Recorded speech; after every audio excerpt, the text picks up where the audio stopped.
ضربة خطأ. كوني بكاري غينفذ خطأ كما قلت. حسب تشنج لاعب حسن أزلمان.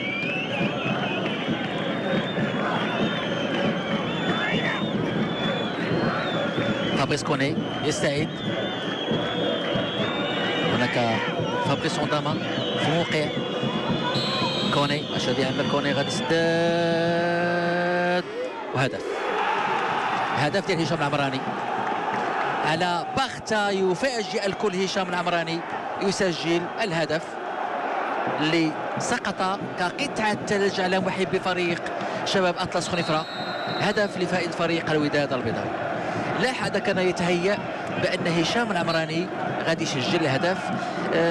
كما يقال اللاعب كبير تشم ريحة الهدف. تابع الكرة، لاحظوا تابع الكرة، ما كانش مراقب، بالكعب ديالو تيسجل الهدف.